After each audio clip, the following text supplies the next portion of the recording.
in carbon added to our batch has given us our shade of red. Antimony oxide and a little bit of magnesium has given us our shade of gray here. And whenever we melt these things together, we're now going to have a cardinal red and a gray piece of glass. And our tumblers are pretty popular. It seems to be like everyone that I make seems to have a home. So we sell them for $35. They average somewhere between 50 and 20 ounces. The rocks glasses usually average somewhere between 8 to 12 ounces. But as I say, no two of these are exactly alike, and some people really like that.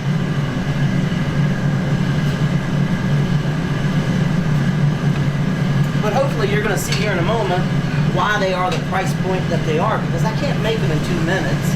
And also, I'm going to make this thing as thick and as heavy as possible, because if you're going to spend $35 for a glass, I want to make it nearly impossible to break. So we're going to chill down this core of color, kind of like how we did with our pumpkin, because here in a moment, I'm going to add a layer of clear glass over top of this. And in doing so, we're going to create a separation within temperature, and it's actually going to cause our red and gray to expand and actually take up the whole space of our cup. And then we're just going to start to shape it up in a free-form manner, and we'll kind of go from there.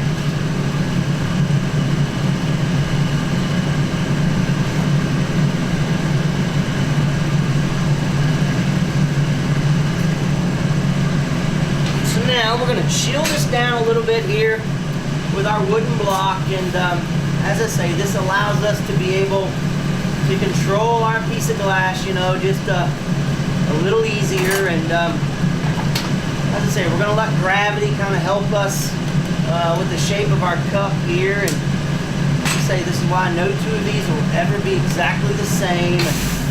I can make the colors the same, but we can make a million of them red and gray, but no two of them will ever be exactly the same. And it's kind of what I like about them. But it seems how most of the people that I talk to also like that effect as well.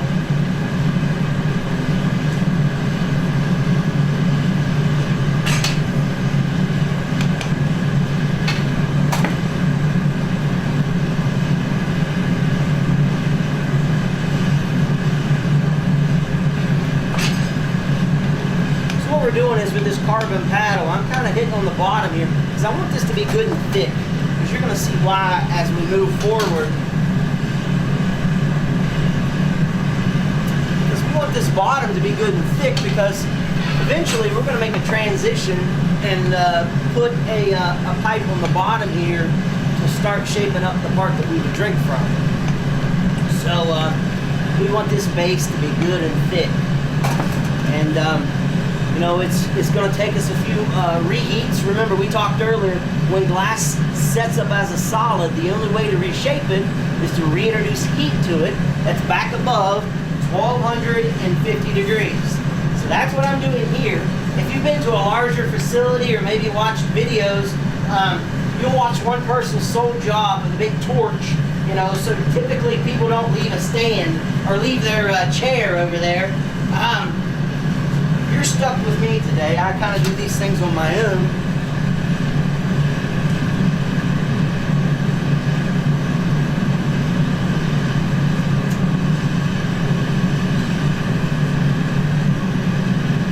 But it gives me good exercise, and I won't feel so bad when I eat a sleeve of Oreos tonight.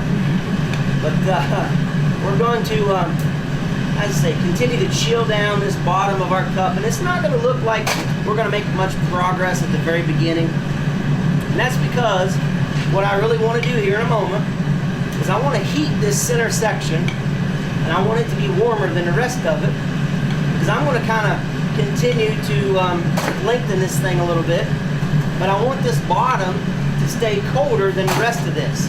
So we're constantly going to be in and out of the tank to achieve that effect. And so as I say, bear with me here. It's not going to look like we're going to make much progress, you know, at the very beginning.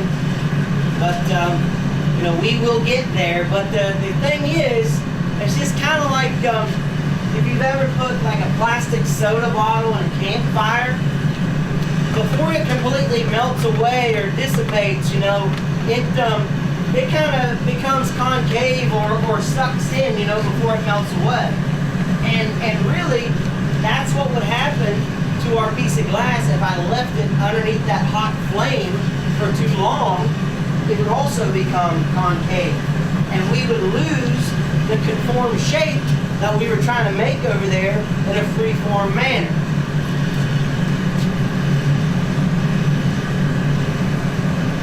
Because normally this shape would have been formed someone from a mold, you know, that's how they're all perfect.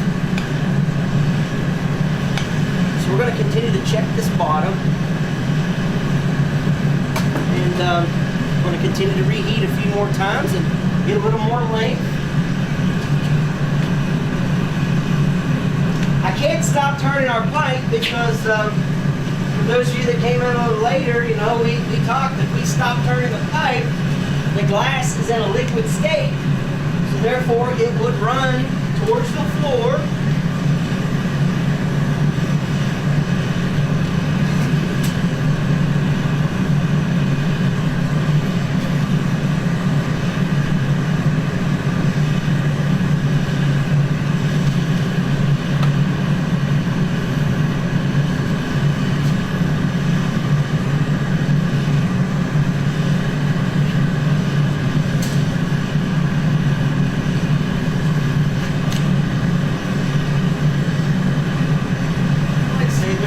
Level of patience, you know, you just gotta try to rush it too much, because, you know, we'll lose that conformed shape, you know, that we've been working on if we did try to rush it. So what we're now going to do is we're going to start to focus on this this upper portion here, because I want to chill down, you know, this one exact spot or one area on the piece of glass,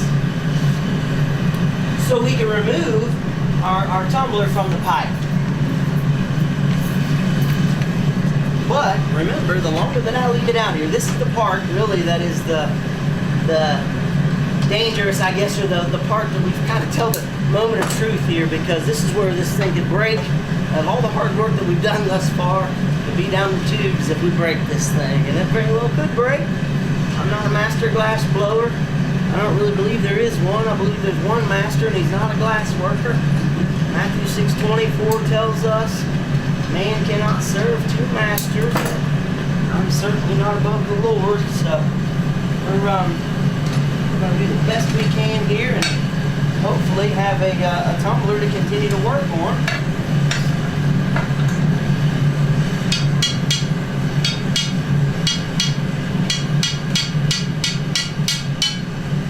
Now, keep in mind, our piece of glass right now is still in that neighborhood of around, oh, I don't know, maybe 1,200 degrees, give or take. But it's hot, but it's just as solid, you know, as it's ever going to be. And typically, if you were at a larger facility that was afforded a bunch of people, you know, at their place, somebody would be doing this part when I would be over in the chair, and it would be a little easier. As I say, this gives me my exercise and allows me to eat those Oreos tonight.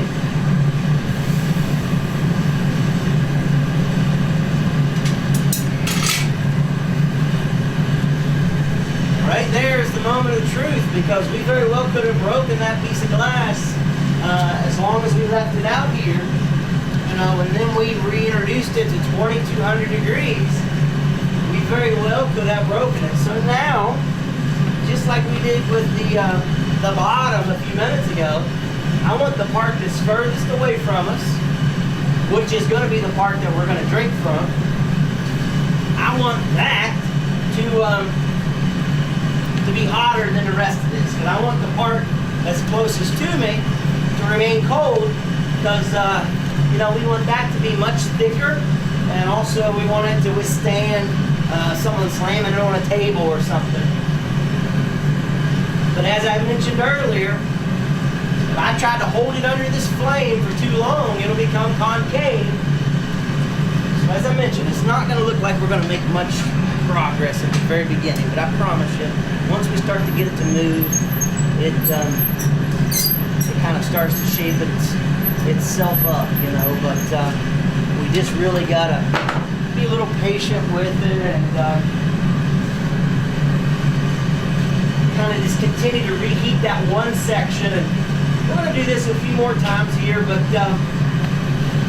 you'll start to see here in a moment where it starts to open up a little better.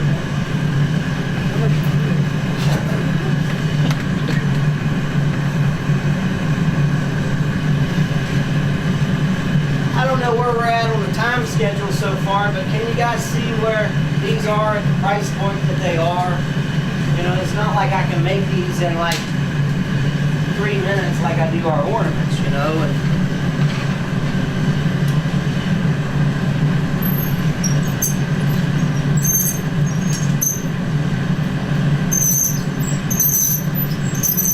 so what we're doing is the thin shape of our tools, you know, is really touching the glass for us, and that's why I keep rolling it in that wax over there, because you know the tools are an extension of my hands. So when we ride it on that wax, it kind of creates a layer of steam between it and the hot glass, and that kind of allows us to avoid scratches and impurities that we don't desire to have, you know, within the glass.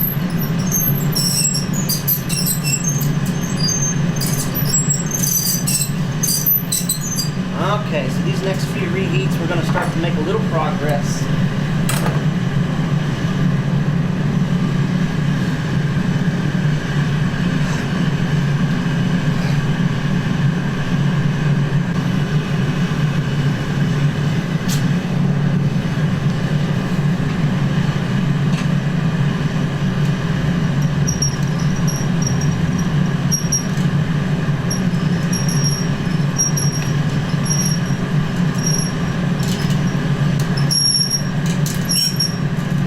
Major difference in something like this.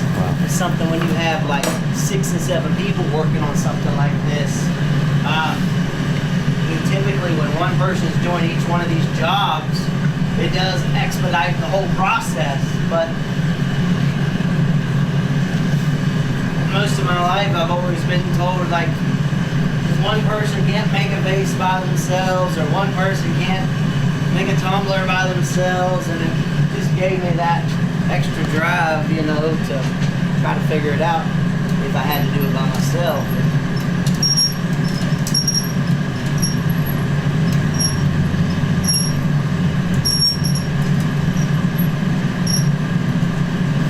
We're getting there. As I say, this thing is not going to be perfectly shaped like something that was blown into a mold, but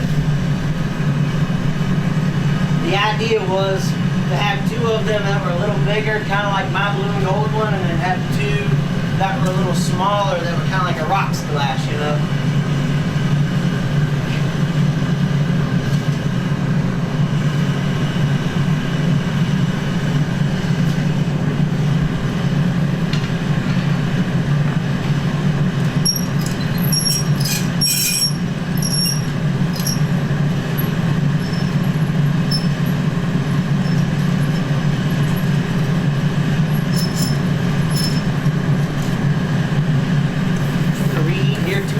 Times, and I think we'll be good. Just try to finish up, getting a good shape here.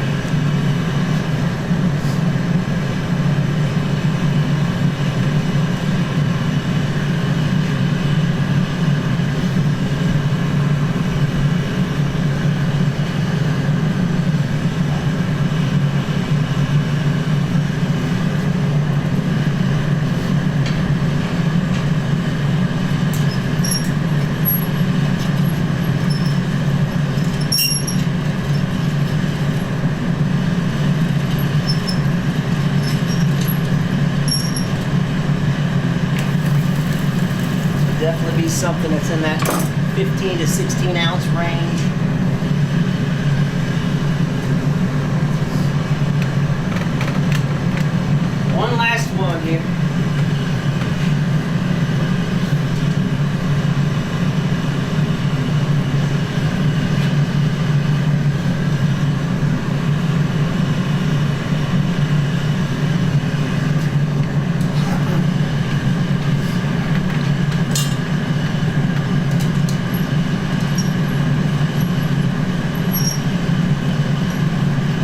we'll do is tomorrow we'll be able to grind the bottom of this.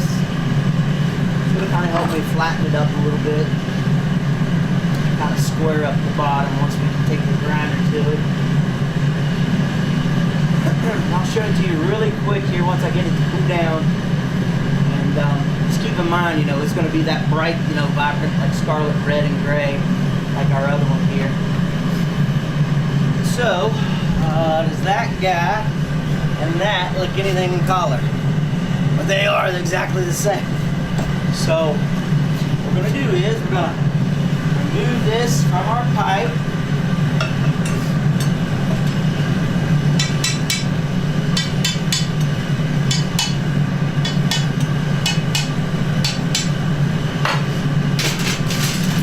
We're going to put a little button on the bottom.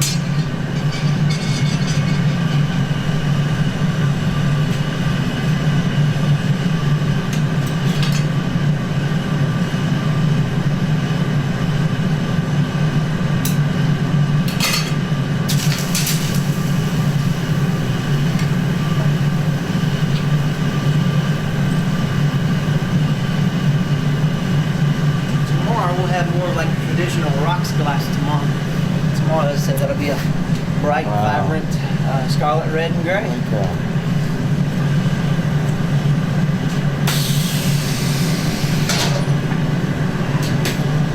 So, hopefully that'll give you guys, you know, a decent representation of, you know, how you make things freeform as we just did with that rocks glass. Especially, you know, growing up, you know, that's what I mean, that was my job, you know, was kind of learning those things, and then that kind of turned us, you know, into, you know, me making the glass. But just kind of being a part of those things when you're cutting the logos into it, it gets you introduced to, you know how delicate it is and all of that. And then, you know, because you're not gonna wake up one day and are able to do all of that in one day. So, you know, it took me a while, you know, when I was, you know, like your daughter's age here, you know, gathering glass out of the tank. You know, so my dad had me putting hooks on on the ornaments per se, you know, and then, you know, you do that enough and you kind of get the hang of that, and then you start giving air into the pipe, and, you know, so you just kind of, you don't do it all in one, you know, all in one day. So you add those things up after a while. You just kind of take what you've been taught and keep walking by faith and not by sight. But yeah, those type of things, like those company logos and images being cut into the glass, that was what I was, you know, then as I say, you kind of, I guess I got a love for it after that. You know, it's kind of, especially back, I remember being welcomed kind of into that atmosphere at an early age, that hearing the stories, that was not, it wasn't it was like a guarded trade pretty much, you know, so for them to be welcoming, you know, that was but I think that personally, I think that was because of my grandfather and my father's reputation. They treated me, you know, as they were going to treat them, you know, so I enjoy it, I really do, because then you start to look back at, you know, how many families, you know, we're a part of. See, like when I was telling you guys, those things were blown into a mold. See, those are actual pictures that's blown into a mold. But see, this is going to be glazed or cut off once that's put into a glazing machine. But you don't see that on a picture that's kind of like that one, right? Mm-hmm. So you don't see that. That up above is that excess where the mold, you know, was cut off. So just see how that, now there's a grinding wheel that's right there. So that's going to create like a stress point in the glass. So they put that glazer on it. There's like a little force in the shot there. See, it breaks right off.